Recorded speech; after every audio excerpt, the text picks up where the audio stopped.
Council. Cindy Giraldo with the Financial Services Department. As part of this presentation, we're going to be looking at, of course, the status of our current fiscal year, as well as mid-year appropriations that are being requested. We are more importantly going to take a look at an extended 7-year forecast for our city's general fund requests.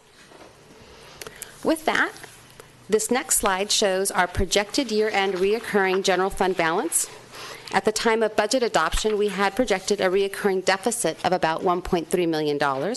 However, after adjusting for better than anticipated revenues, we are now projecting a balance of about $1.4 million in the current fiscal year.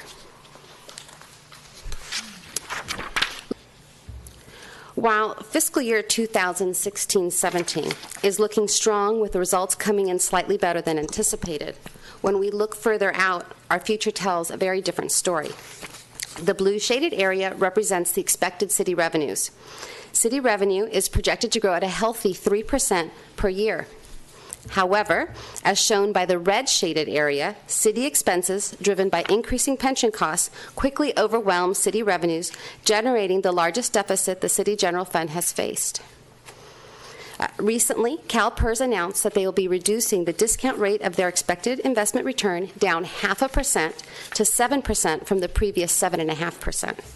Because this change will be phased in by CalPERS over a 7-year period, we expanded the traditional 5-year forecast to 7 years to show the full impact of the change. The decision to decrease the investment return expectation is in line with CalPERS' initiative to reduce the risk of pension investments. Consistent with other changes made by CalPERS in recent years, they remain committed to returning statewide pension plans to a healthy, if not fully funded status.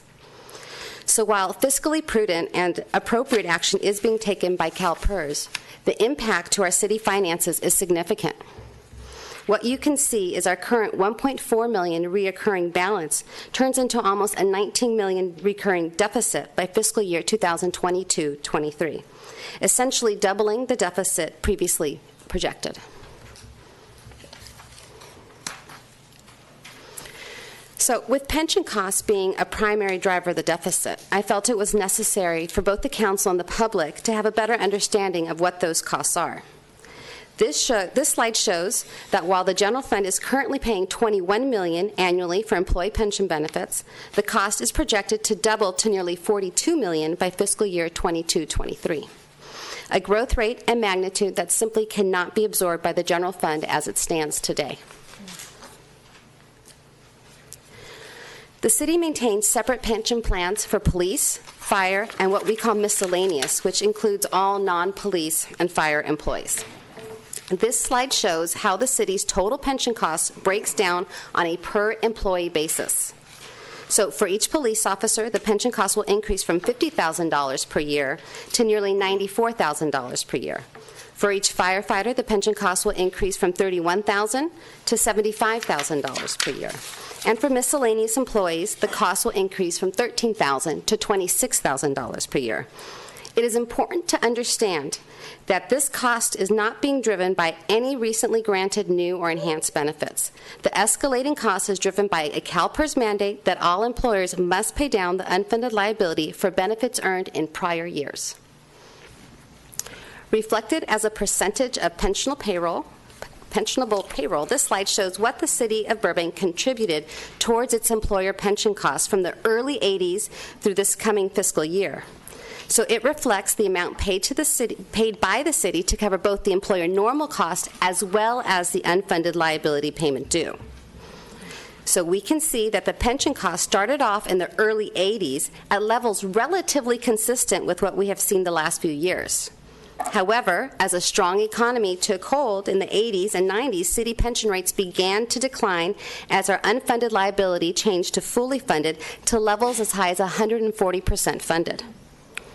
When this happened, we reached the years outlined in the black box. During these years, the city, along with the majority of the other California cities, elected to do two things that we know today significantly impacted our funded status.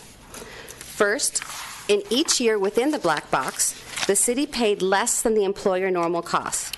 The city spent down the excess funds accumulated at CalPERS to reduce or eliminate the annual employer pension contribution. With general fund expenses reduced, the city was able to implement many enhancements for our city. We shored up our safety services, staffed a new library, helped the school district with infrastructure improvements, and added valuable senior and youth programs. However, when the economic times turned, as they always do, rates began to climb once again, and the city found that the money that had been previously committed to pension costs was now committed to new services and infrastructure expenses, generating a recurring deficit that we are still struggling with today. The second thing the city did during these years was to improve the pensions earned by all labor groups. It's not anybody's fault. It's like cancer. You know, it's not your fault if you get it, but you have to deal with it in the most sober and efficient and best way. I don't think we can say that enough. Not that, but I don't think we can say enough that an impending deficit that we in all the cities, many cities in California face, is the result of lowering the rate of return on the investments that will cover the retirees' pensions. It's not because of profligate spending on our part. Mm-hmm. And I just don't think that story can be told enough times in many different ways. Mr. City Manager. If I could, Mr. Mayor, just to be clear about what this driver is. There's two drivers, right? One is deferred maintenance on assets, right, that we really haven't gone into detail, and you want us to host a study on that. That's the libraries and all that, the streets. This is the past funding issue, meaning it's not about PERS and it's not about lowering the rate of return on the pension fund. It's about irresponsible funding on our part over time. That box that was a U-shape where they put a box around it, PEPRA made our behavior in that box now illegal. Cities cannot contribute less than the normal cost. We went all the way to zero, right? Once you go to zero and you spend the money on other things, finding the money to responsibly start funding it again is painful. That's the journey we've been on. It's about responsible funding. It's not about that PERS is earning less. The only reason PERS is earning less is the legislature directed PERS to take volatility out of the earnings so that the funded status wouldn't go down precipitously if there was another correction in the value of the stock market. That's the reason for the lower yield. That will drive up costs over time, but the problem we have is a $280 million mortgage, if you will, an unfunded status in our pension fund. That's about funding that we didn't do because we frankly spent the money during a pension holiday on recurring costs. And then how do you find room in the budget? Do you stop those costs, like lay off the policemen, the firefighters, the librarians, the park and rec workers, to now return to normal levels of pension funding after a pension holiday? And that funding issue is what has driven this problem. That's it, just one conversation.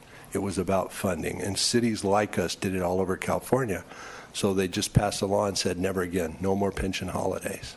It's just too hard to recover from taking a time out because cities with normal pressures have pressures to do all kinds of things like we do today. What are some of this council has said?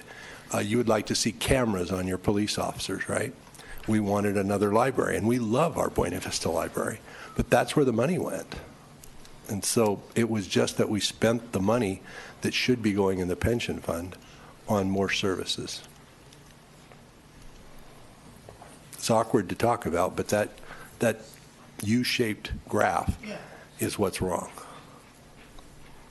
I think I just have to do a lot more thinking about what this is about. I hadn't thought about that. I thought about it as more simple adjustment on CalPERS rate of return, and therefore it drives things up. But what you're saying is it really began back before then, when the city made decisions to do zero funding of normal employer costs, and as a result, it has now compounded over time In fact, you may recall the second slide, with the U-shaped slide where we stopped Yes. funding. Right after it, Mr. Aldo showed you a fairly flat slide, Yes. and that's what it would have been had we just kept funding. Okay. We wouldn't be in very bad shape today had we just kept funding.